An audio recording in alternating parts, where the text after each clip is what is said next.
Teodoro, sir. Well, thank you. Let me start by saying what an honour it's been to be here in Manila today, to be with my good friend, the Secretary of National Defence, the Honourable Gilberto Teodoro. Gilberto and I have now met on frequent occasions here and in Australia and in fact around the world, and I am deeply indebted to Gilberto for his friendship and his partnership in what is a really fundamentally important relationship for Australia. Australia and the Philippines are both countries which have shared values and a shared commitment to the rules-based order, an order which is under pressure in our region. And what we have seen over the last few years is a growing body of activity between our two defence forces to assert the rules-based order within the Indo-Pacific. And what this means is that a relationship between our two countries, which has been in existence for decades and which has been underpinned by very strong people-to-people links and a great degree of trust, now has a really significant strategic dimension to it, and that very much formed the basis upon which our conversation and our discussions happened today. This meeting is also occurring whilst we are seeing exercise Alon, and over the coming 2 days, both the Secretary and I will be able to have the privilege of being able to see our servicemen and women work together in this very important exercise. This is the largest exercise in which Australia will participate beyond our shores this year. It's an exercise involving more than 3,500 personnel, principally Australian and Filipino personnel, but also including US and Canadian forces. There are about 1,600 Australian personnel who will be participating in this. HMAS Brisbane, one of our air warfare destroyers, will be present in this exercise. There will be infantry components as well as Air Force components. We will have F-18s, Growlers, P-8 aircraft. It's a significant contribution from our Air Force, which means that this is an exercise which is occurring across all three services, air, land and sea, as well as components of special forces, components in cyber and components in space. The point of all of that is that it is an increasingly complex exercise, more complex than the first iteration of exercise Alon 2 years ago. And that's really what we are seeking to achieve in exercise Alon this year, and the complexity of the exercise reflects the depth of our relationship and it reflects the growing trust between us. Today we have, as you've just seen, also signed a statement of intent to pursue a defence cooperation agreement that we will seek to sign this time next year. This will be a really important step forward in terms of our defence relationship. It builds on the 1995 Memorandum of Understanding between our two countries. It will encapsulate the totality of our engagement in defence, but it will include, for example, a commitment to see us having annual Defence Ministers' meetings. It will look at how we can do more in terms of coordinating our exercise and operation tempo between our two countries. It will look to how we can do more in terms of pursuing infrastructure development here in the Philippines for the benefit of the armed forces of the Philippines. And to that extent, to that end, we have also, as part of our outcomes, agreed to pursue a defence infrastructure plan. Right now, Australia is pursuing 8 different infrastructure projects across 5 different locations here in the Philippines. And we've agreed now to establish a plan between our two countries which will guide the way in which our infrastructure investment is pursued over the coming years to see greater infrastructure here in the Philippines for the benefit of the armed forces of the Philippines.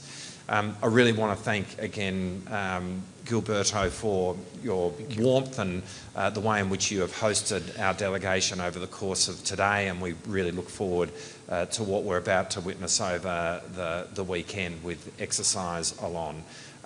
Your friendship has been really important for me, and as we work together in what is an increasingly complex and volatile world, the relationship between Australia and the Philippines, the way in which it is being transformed in a strategic sense, the depth of the growing defence relationship is something that is really exciting to be a part of, and I'm so glad to be able to pursue that body of work with you. Thank you very much to our distinguished guest, Deputy Prime Minister Richard Marles, also the Minister of Defence of Australia, and members of his delegation. And we are honored once again to have Deputy Prime Minister here for the third time. This time to witness the biggest exercise, Alon, so far. And in our talks together, we have signed a joint statement of intent, which places in concrete form the way we want our defense partnership to grow and to progress. There will be a lot of work following this statement of intent. Of course, we want to see a defense cooperation based on this statement of intent signed next year, and it is appropriate for such a defense cooperation agreement to be signed next year when the Philippines hosts the ASEAN for next year as the chair. Also, this follows the comprehensive strategic partnership between Australia and the Philippines.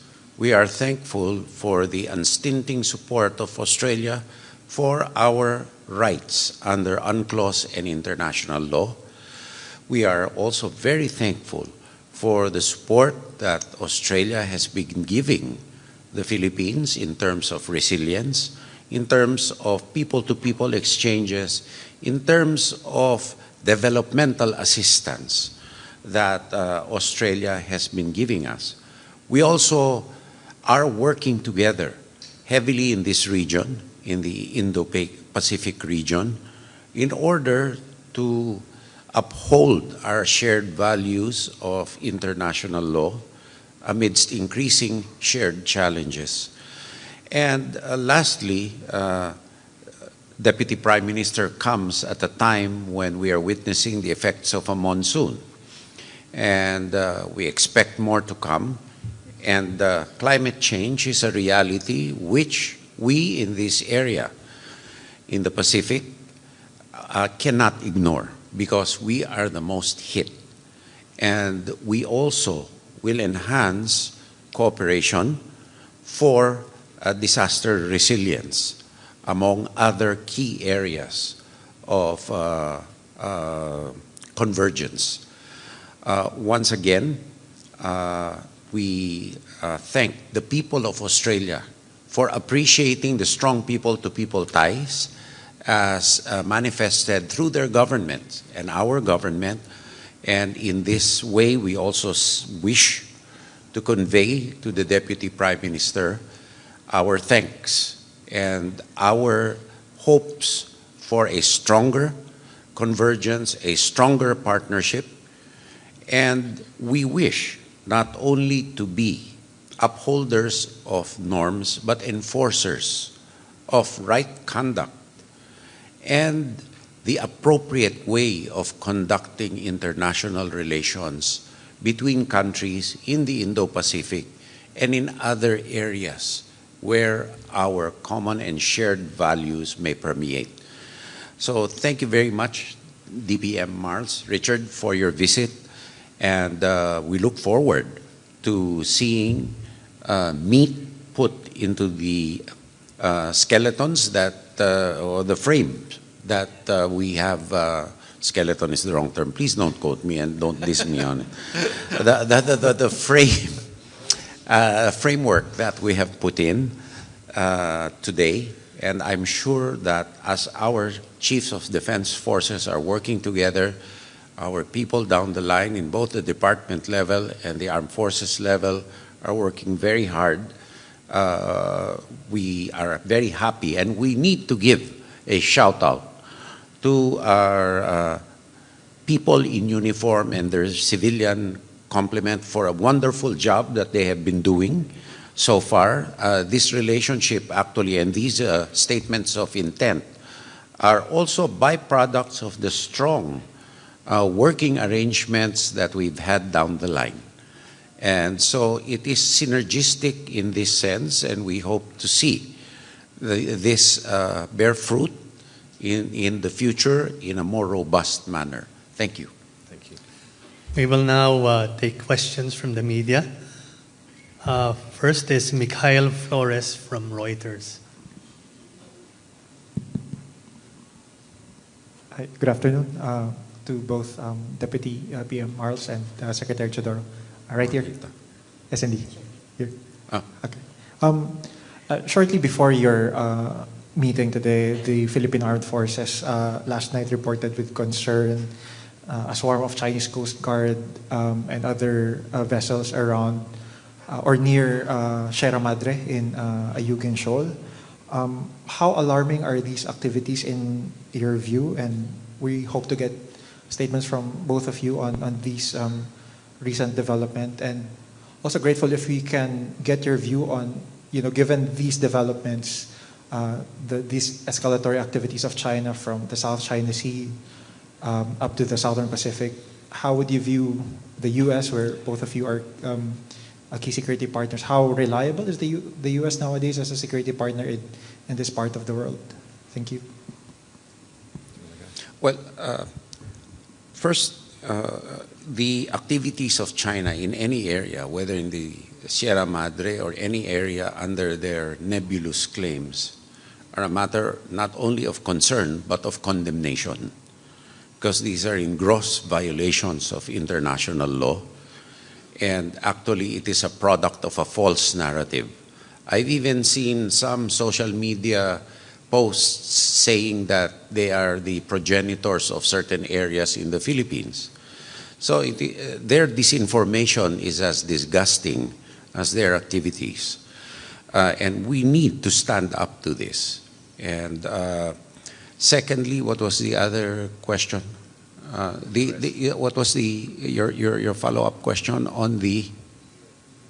On the reliability of the U.S. as a trading partner, and particularly in the context of, I understand your first meeting between the two of you was in November 2024, and President Trump was just elected and hasn't assumed office yet. So we're wondering if we can take stock of. Well, insofar as the Philippines is concerned, based on our recent visit to Washington, and based on the working arrangements on the Squad, the trilateral, the bilateral basis, as you've seen in Balikatan, the security relationship is very strong. What we cannot control are the unilateral activities of China. Hence, the need for deterring China and giving the strong message that their activities will not be tolerated by the international community and not only us, because these are in gross violations of international law. And no matter how they answer, the fact is they are answering for the benefit of their own people and not the world, because the world cannot be presumed to be unthinking so as to accept hook, line, and sinker what they are saying.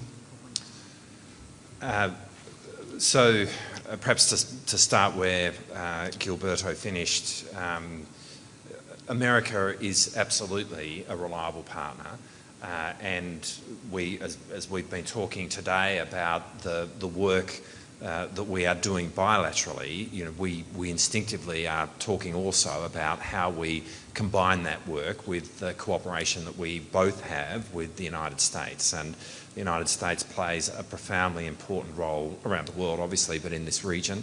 And the United States is a reliable partner. And from an Australian point of view, our alliance with the United States is as significant today as it has ever been. I'd want to say in response to the first part of your question, what underpins the cooperation between Australia and the Philippines is that we are both countries which are deeply invested in the rules-based order. And we are both countries which seek to work to uphold that order. And we both acknowledge and are experiencing the pressure that the rules-based order is being placed under here in the Indo-Pacific. Now, we work really closely with the Philippines in terms of asserting the rules-based order in the South China Sea and the West Philippine Sea. And that's really important for us to jointly do. We understand that in that work, there will be an interaction between defence forces. What we expect in that moment is that those interactions are done in a safe and in a professional manner. And we do have concerns about those standards not having been met in this instance. Up next, we have Brian Castillo of TV5 Network. So, good afternoon, Secretary DPM. My question is, what role does the Australia-Philippines alliance play in terms of countering or deterring aggressions in the West Philippine Sea? Go ahead. Well, in a sense, it's the answer I just gave. Like the work that we do together as two countries which seek to assert the rules-based order is fundamentally important in seeing that the UN Convention on the Law of the Sea applies around the world in the South China Sea and the West Philippine Sea. And we are both countries which are utterly dedicated to that, and we understand the pressure that the rules-based order is under in this neck of the woods. But I think I'd want to make this point as well. You know, we as countries of our size, we are invested in the rules-based order because it's what gives us agency. I mean, we are given agency when international disputes are determined by reference to international law and by reference to a set of rules, and when those disputes are determined through negotiation. The alternative is living in a world where disputes are determined by power and might. And that can't be the way in which we move forward as a world in 2025. And that's why we are, as two countries, deeply committed to the rules-based order and to our joint cooperation in asserting that everywhere around the world, but in the West Philippine Sea. I just need to add a small thing, that we are countries invested in the rules-based order, and we really need international law to have some parity so that might does not mean right. And we are also used to negotiating in good faith and not with insincerity. And as I've said, much as China professes to want dialogue and negotiation, there is a deficit of trust that they need to overcome. And with these activities that have been happening, that deficit has widened more than lessened. We now call on Liam Bartlett of Channel 7 News Australia. Gentlemen, thank you. Minister Marles, you're a hard man to track down.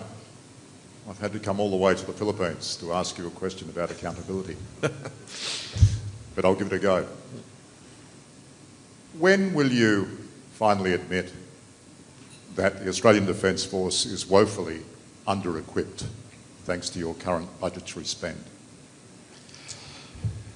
Well, thank you for the question, and really happy to answer that question anywhere, including very much in Australia, and of course I've answered questions of that kind frequently in Australia, but obviously But nothing's changed. But I completely reject the assertion of the question. I mean, when we came to government, we inherited a lot of challenges associated with our Defence Force. We engaged in the biggest root and branch review of our strategic circumstances, of the state of our Defence Force, of the kind of Defence Force that we need to build. But there's been multiple reviews, Minister, and don't get me wrong, I'm not saying it started with you or with your government.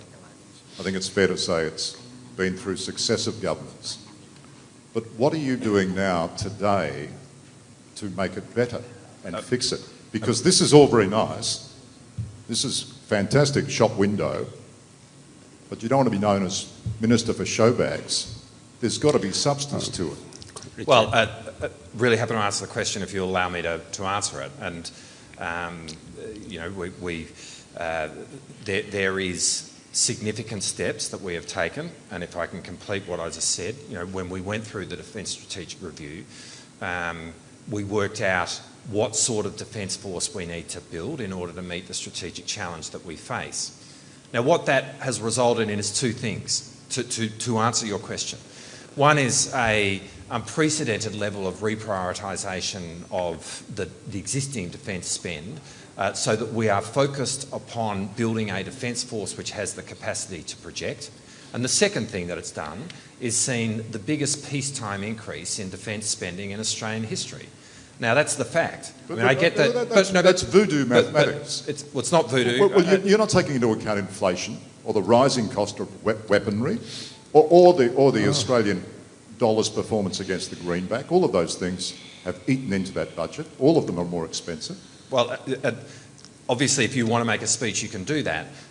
But the fact of the matter is, when you actually look at what we have done, we have taken into account all of the factors that you have just described, and it has given rise, even with all of that, to the single biggest peacetime increase in defence spending in Australia's history. Now, you know, that might fit whatever narrative you're trying to put to air, but that is in fact But there's no narrative. There's no narrative. May I, Liam, excuse me, let's give the floor to others also to ask questions. That is in fact what has occurred. And the result of that is that we are seeing a surface combatant in terms of our fleet being brought into service 5 years quicker than what we inherited when we came to office.